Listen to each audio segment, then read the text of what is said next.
Hi everybody, and welcome to this edition of It's a Fair Question.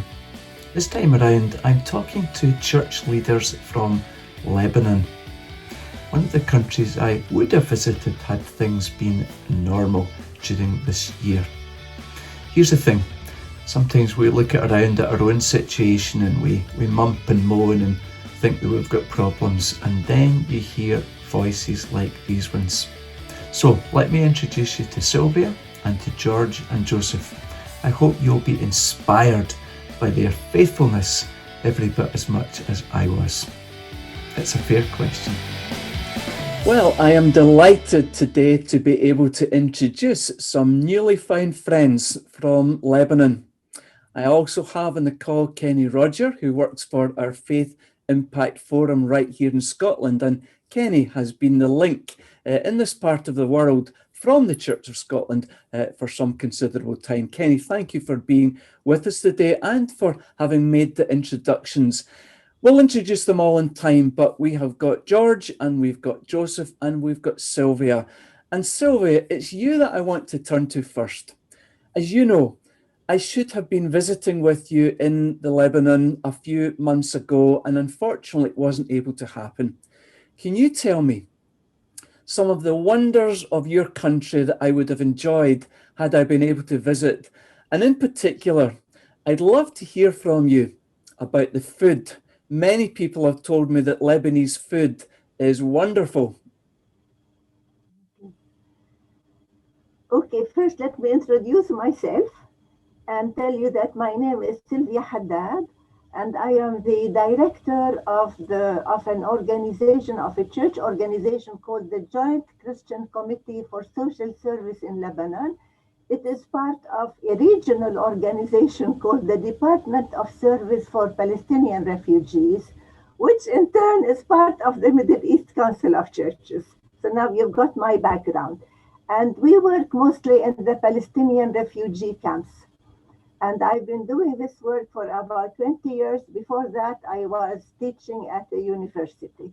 But I love doing what I'm doing now, and I'm hoping to be able to do as much as possible. Well, Reverend Martin, I'm sorry that we did not get you in person, but I'm happy we are seeing you now. And I hope that one day you will come to visit, because we have a fascinating country which has a lot to offer. My son-in-law came from Kent in Britain for 3 weeks to visit a friend, and he is still here after 22 years. So it has been a long visit. Lebanon is a small country, and it lies on the Mediterranean Sea, with its main cities lying right on the sea, with the mountains easily and quickly accessible. Beirut is the capital and largest city of Lebanon, with a population of over 2 million. It is a small city in comparison to some other capitals, but it is a fascinating city with a very old history and diverse religions and cultures. It is where the culture of the East and the West coexist, making it a very interesting place to live and explore. It has good schools, good universities, art galleries, museums, clubs, fun places, and most excellent restaurants. And that's what you want to know. You can mostly walk to most places if you have the energy and enjoy walking. Leaving Beirut, you have a wide variety of places to visit, especially if you like history. There is the famous Roman temples of Baalbek in the Bekaa Valley, showing the before the Christ architecture of Rome. There is Byblos, one of the oldest continuously inhabited cities of the world. It is said that the word Bible comes from Byblos. At least we like to think so, so I don't know. There is also the cities of Saida and Tyre, which contain historic sites. So you can delve into history as much as you want. But leaving that, one can go to Faraya or to Faqra if you like skiing. There are lovely skiing resorts. Or you can go and visit Ja'ita caves, which have the stalactites and stalagmites since thousands of years. You can walk part of it, and then you can take a boat in it if you are tired. And I must not forget the cedar trees, the famous cedar trees of Lebanon, which are mentioned in the Bible.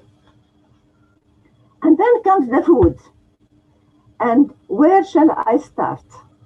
Maybe a sandwich of shawarma. I'm sure you heard of the shawarma, the cut meat. Or maybe a sandwich of falafel or of kebab. I'm sure you're familiar with these words. Or even you can go to sit in a restaurant and sit at a table and see and eat the kibbeh, which is minced meat with burghot, or you can eat the mlukhiyeh, very healthy vegetable. And then you must not forget the sweets of the knafe, the biklawa, the khraybe, the sumsmiye, and the list continues. So you just get yourself over one day, and I am sure we will let you eat plenty. It will be great to have you. Well, thank you, Sylvia. What a wonderful introduction. You should be paid by the Lebanese tourist agency for promoting your country to folks, and the talk of the mountains and the restaurants and the lovely places and the history. You've sold me right there, and I do hope one day to be able to come. Joseph, maybe you could tell us a bit about yourself, and then is there anything that Sylvia missed? What would you say is the main selling point of a visit to Lebanon? Oh, thank you. Well, I'm Joseph Kassab. I'm the General Secretary of the National Evangelical Synod of Syria and Lebanon, which is the Presbyterian Church of Syria and Lebanon.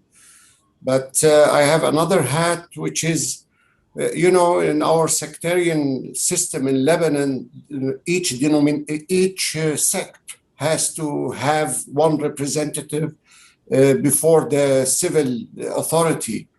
And this is why I am elected as the president of the Supreme Council of the Evangelical Community of Syria and Lebanon.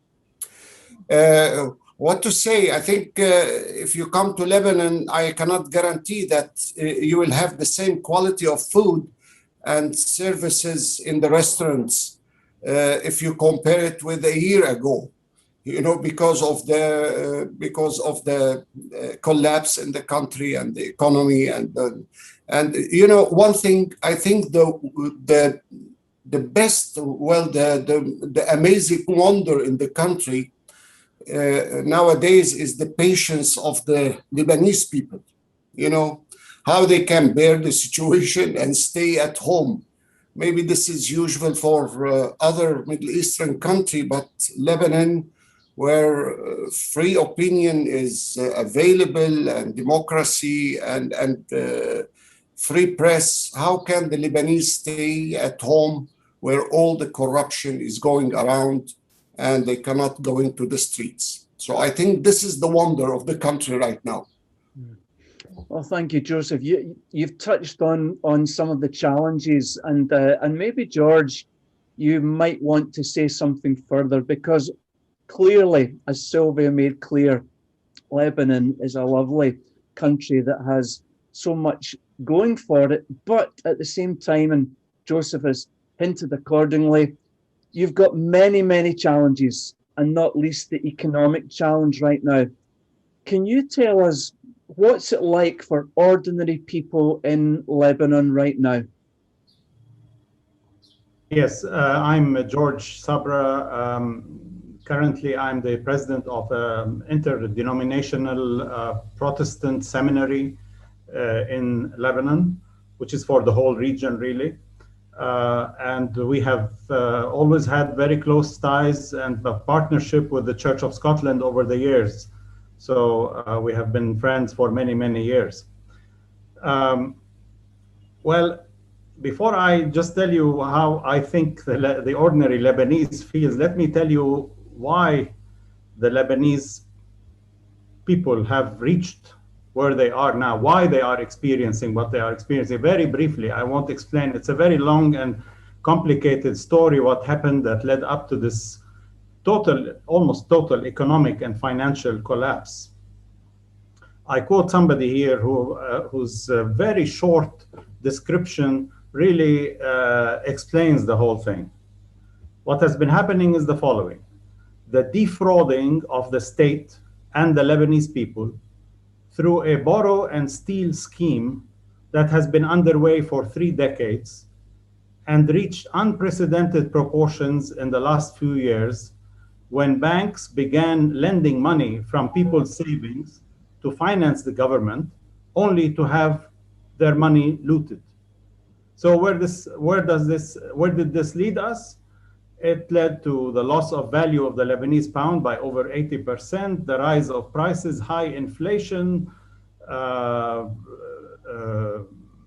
unemployment, a very high rate of unemployment, over 40–50%, loss of hundreds of thousands of jobs, closure of stores and shops, and so on and so on.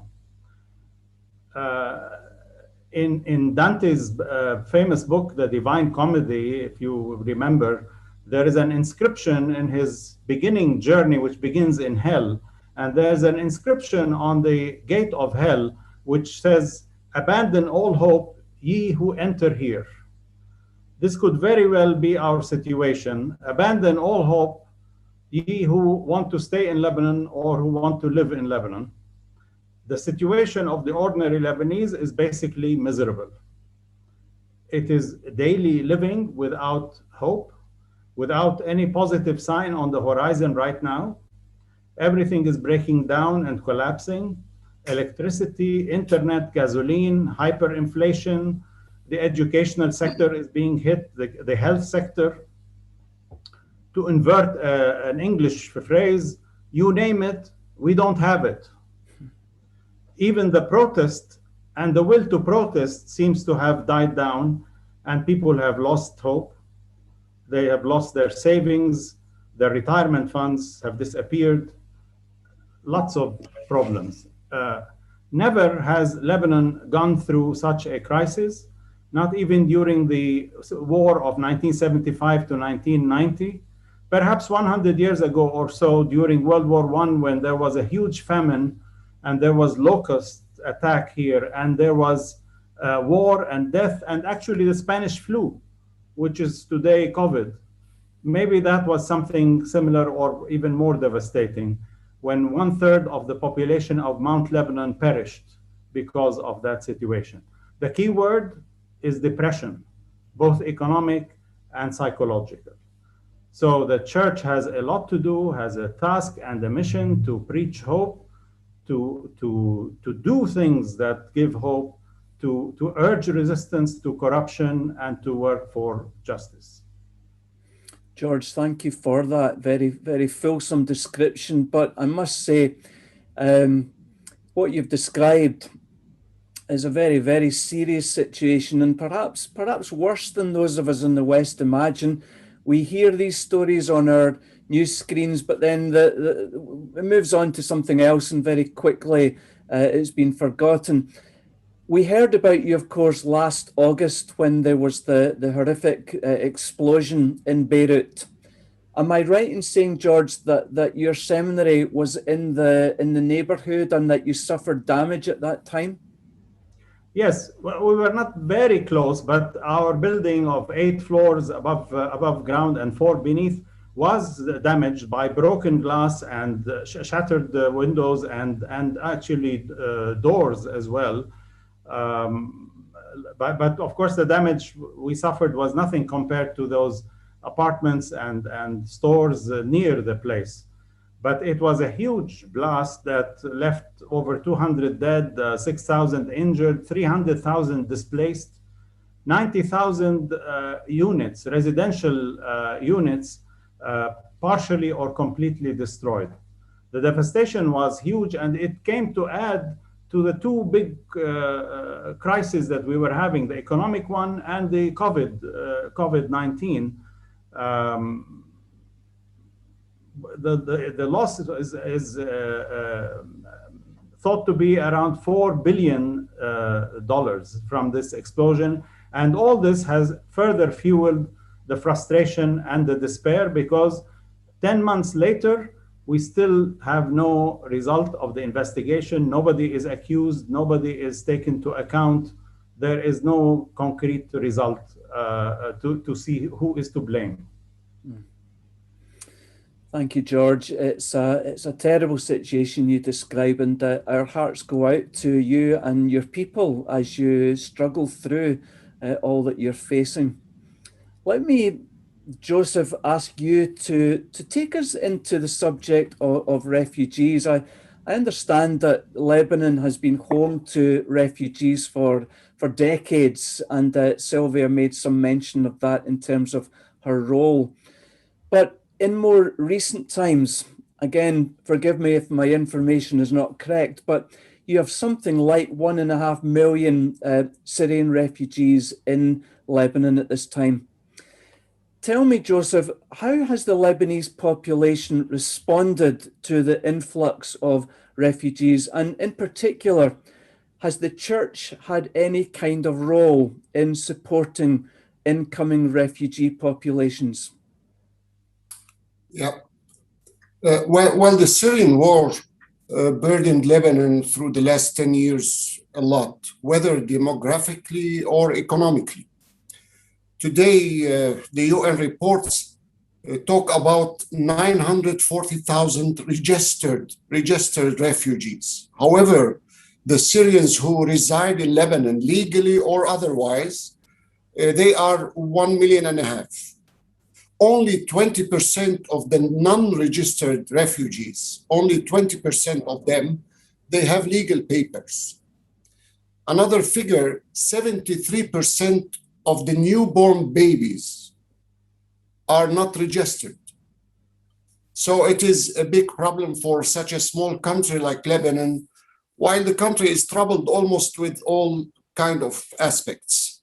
This Syrian presence in Lebanon, to tell you the truth, is negatively viewed by the Lebanese because of different reasons. Some consider it a demographic threat to the country with 4 million citizens. Some see it as an economic unbearable burden, since the Syrian refugees steal the job opportunities from the Lebanese with their low wages.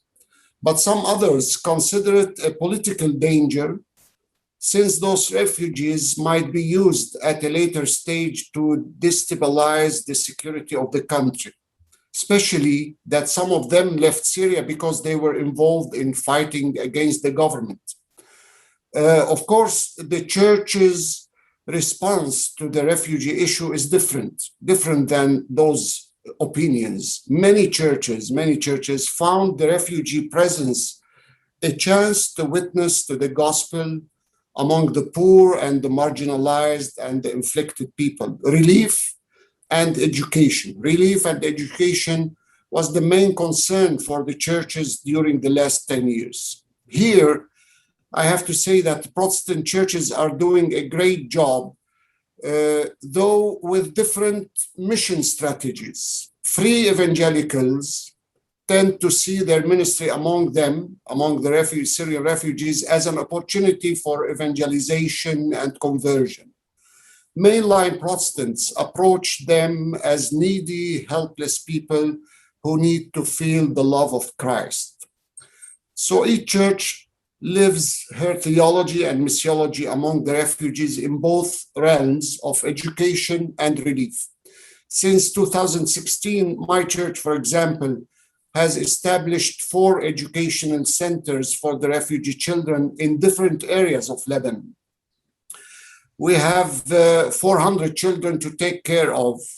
During COVID-19, we moved to take care of their families also, because centers were closed. So we took care of the families through relief aid.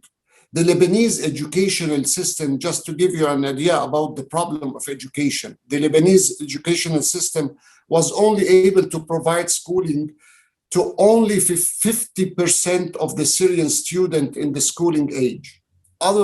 The other 50% were left without education. This is why churches and civil society has to step in to help those children out of the streets, because they are exposed to all kinds of abuse. Today, unfortunately, today we have to take care of the Lebanese also after the economic and financial collapse.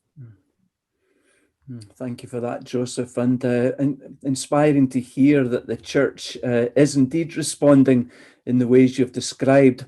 And the question of refugees and asylum seekers is a very real one in our own country. And there are many of us within the Church of Scotland and other faith groups that are uncomfortable, to say the least, about the policies of our UK government in that regard. But I won't go into any more of that today, but it's been an insight to hear you talking about that situation. Sylvia, you mentioned in your earlier remarks that you've worked for a good long time now in terms of Palestinian refugee camps. Can you tell me what life is like for these people among whom you work and minister? Well, actually, it is very difficult for them. And again, I specialize in working with them in the field of education that Reverend Kassab was talking about. And especially, I found that the older age of 14 onward is a very vulnerable age that could be that can get interested in the fanatic groups or in the fighting, or many of them might go into drugs. So I decided that I will concentrate on the older age. Usually, most schools, most organizations prefer to find it better to work with the children. But this adolescent age is especially vulnerable. So I've been able, thank God, to find a good program which I run for quite a big number of Syrian students, giving them schooling, which is the high school, which is from the 9th grade to the 12th grade. And we give them the Syrian program because they cannot speak, they cannot understand our lessons in French and in English as we do it in our schools, because they come from an Arab background. In their schools, they teach them everything is in Arabic. So we got this idea, and so we teach it to them in their language. And I follow the Syrian curriculum with Syrian teachers, Syrian books, and we end up by taking them to Syria, which is quite an undertaking, so that they can sit for their own exams in their own Ministry of Education, and they get the baccalaureate, which is the high school, which allows them to go to universities if they want. So it has been quite an experience meeting these young people who tell us about what they are feeling and how grateful they are that at least they have a chance to our organization. We have now, for example, about 160 who through this program are now in universities. 6 of them are studying to be doctors in Europe, somewhere in Europe, and others are studying either in Syria, then back to Syria, because we encourage them to go back to Syria, because they have to go back and rebuild Syria. We want them to go back to their own country and to rebuild that country. That's why we are educating them. So hopefully we are being able to do that. But it is a very challenging work, but it has to be done. Thank you, Sylvia. Challenging, you used the word challenging. I'm sure it's that and many times over. Again, it's inspiring to hear what you are doing. George, can you tell us what is the situation of Christians in Lebanon right now, and perhaps even more widely across the region? Are we seeing a gradual erosion of the Christian population? And what is the future for Christians in these lands? I thought Sylvia was going to address this, but I'll do my best. Yeah, that's maybe my mistake. I apologize. It's a question on everybody's mind. You want me to start? As you like. George, if you begin, okay. And Sylvia, I'll ask you to respond as well. Thank you. Okay. Well, on the whole, of course, in the countries of the Middle East, Lebanon, Syria, Iraq, and of course, Palestine, Israel, there is an erosion. Yeah, Christians are definitely not increasing, and there's a lot of immigration. The civil war in Syria, the troubles in Iraq, and the situation in Lebanon, the ongoing situation in Palestine, Israel. All of this is driving Christians to go somewhere else to find the future, and we have long been accustomed to immigration. So if things continue as they are with this complete political instability and economic decline, there's going to be further erosion of the Christians in the region. Yeah, thank you, George. And Sylvia, would you like to add to George's response? Yes, I would of course agree with him 1,000%. And I feel personally it's a very worrying matter that should be handled, because the Christians are really leaving. I first felt it when I visited with a church group, with a very big church group from Europe and from here. We went to visit Iraq to protest the sanctions, and Saddam Hussein was still in power. And we met a very important Chaldean bishop. And he told us something which stuck in my mind all these years. And he said, God help the Christians if anything happens to Saddam. At the time I said, oh, in my mind, I mean, what's going to happen to the Christians?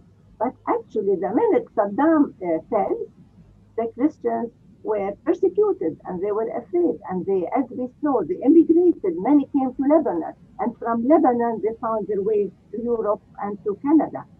The same thing happened in Syria. Now, the first thing that happened when this unrest and this war started, the Daesh people, the first thing they did, they went to the Christian villages and they started killing and destroying the churches and all that. So, what do you expect? Of course, the Christians are going to leave, and they feel they feel the pull of the West. They think of the West as a Christian country also. So of course they came to Lebanon, and through Lebanon they were assisted to also immigrate. And then let us not talk about Palestine. It is so sad that Palestine, even people I know who are friends of mine, they educate their children in the States and they remain there. Well, who are we leaving this holy land for? We should be there. The Christians should be there. And what should I talk about Lebanon? Lebanon also, every day I see people leaving and immigrating, especially the Christians. So it is a real problem. How do we handle it? I do not know, but the problem it is. Thank you, Sylvia. And I guess my sense is that those of us in countries like Scotland, we need to be more aware of your situation, and we need to stand more solidly alongside you and find ways to do that, to support Christian communities as you've described it. Joseph, George, in an earlier answer, he quoted Dante, abandon hope, all ye who enter here. And yet I'm mindful that St. Paul says that in the end, three things will remain: faith, hope, and love. Joseph, what gives you hope, even despite all the challenges that your country is facing right now? Yeah, well, they are equally important, especially for the Middle East. But, we have kept the faith, the Christian faith, in this part of the world for so long. And maybe this is why this same faith preserved us in times even more difficult than the present time. However, when we thank God, when we talk about Christian hope, we thank God that Christian hope is beyond the prevailing difficulties and circumstances that is mentioned. We believe that God is suffering with us. God is in the midst on the cross. And we have the assurance that there will be an intervention, although foreseen, but not seen now. This intervention we know from history salvation, that this intervention will lead to peace and to justice in the region. It will not last like this. To a better human rights, to freedom, more democracy, better religious and political tolerance. So the word waiting or awaiting is a Christian word. We read in many biblical passages about it. It is waiting. We are waiting on God, not on humans and principalities. It is the Christian hope. This is the Christian hope. But let me say that also we can talk about hope coming from the circumstances around us, which is not assured, but it is possible. I think that the church within the crisis learned to be a better church and move out of its walls to the society to experience something we lacked before. Piety needs a space to be practiced outside the worship and a common life in the inner circles of the church. This is a new hope for the church and for the future. Also, people are partly creatures of survival, but people in this part of the world, they become trained how to survive while living in continuous wars, crises, and clashes. So the level of endurance is really high, the people. And this is also a sign of hope. Our hope comes also not from keeping our numbers. We were talking about the erosion of Christians in the Middle East, but our hope not from keeping our numbers, because statistics and figures are not promising at all. So our hope is increasing our impacts, not our numbers. So this is why our institutions, ministries, services are very important. Creating new venues of ministry is one sign of hope for the future, like clinics, faith-based NGOs, elderly homes, schools, community development projects, promoting dialogue initiatives, etc. These are signs of hopes. Also, the crisis allowed us to strengthen our relations with sister churches around the world and partners with them to increase our impact. So this unity in Christ mission also is a sign of hope for the church here and the people. And on the political level, let me mention this. This region is reaching an end with its historical struggles. It seems so, namely the Arab-Israeli conflict. We have seen nations moving toward normalization with Israel. What we are experiencing at present is a very difficult scene, but we pray that it will lead to sustainable peace, which is built on justice. Look at the latest reform steps taken by Saudi Arabia is giving hope to the region, hope for a better Muslim world, ready for conviviality with other religions, without violence, more tolerance. So these two dimensions, some hopes coming from the present events, but our hope as Christians comes from the one we walk with God this journey, and we don't feel that we are forsaken. Thank you, Joseph, and wonderful to hear your many grounds for hope in the situation. And some of what you said is very real for us in Scotland too. I loved your phrase, piety needs space to practice. Thank you for that. Kenny, before I ask Sylvia and George for their closing remarks, Joseph mentioned links with the wider world. Say a wee bit, please, about how the Church of Scotland links in with churches in Lebanon, and what possibilities there are in that direction.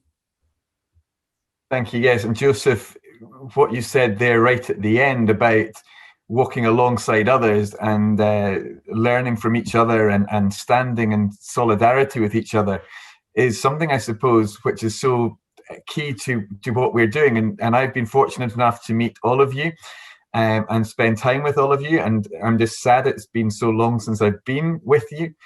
But as the Church of Scotland, our partnership with you is so vital to us.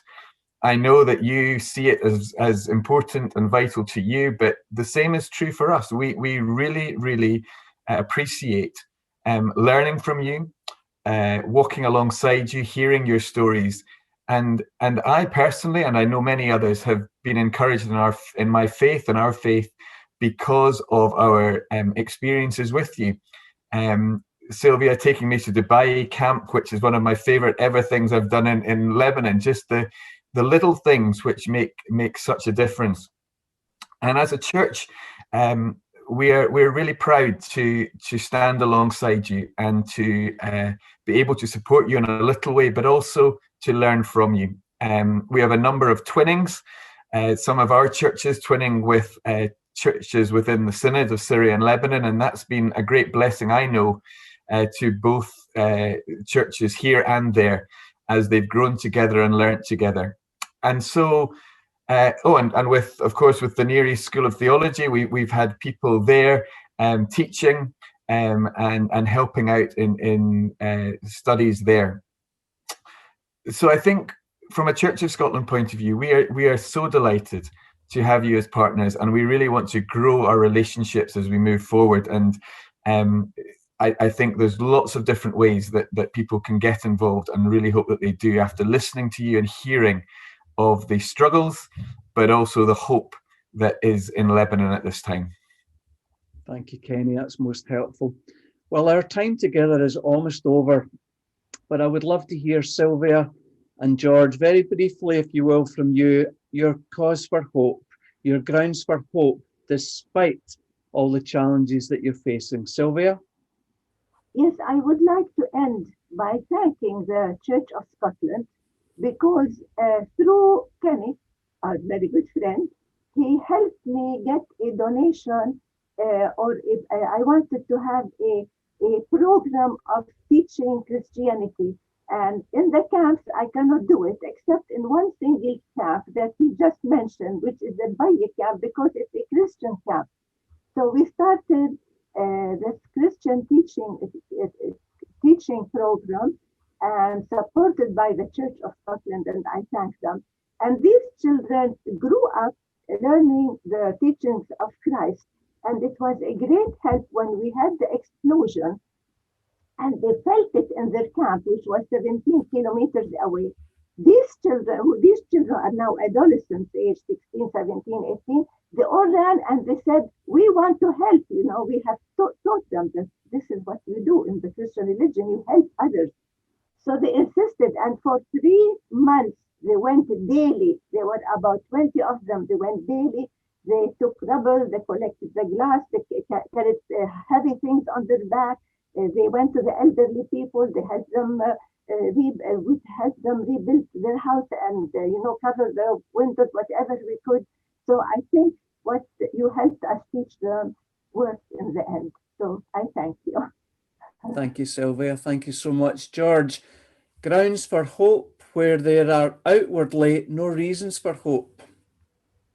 Yes, by quoting Dante, of course, I was talking about the feeling of the ordinary Lebanese and not saying that Christians have abandoned hope. No. And so I would certainly underscore and support what Reverend Joseph said and what Sylvia said about grounds of hope. Definitely the main ground is our faith in God, who is above all history and who goes beyond all our analysis and expectations and so on. And we always trust that God can do something new.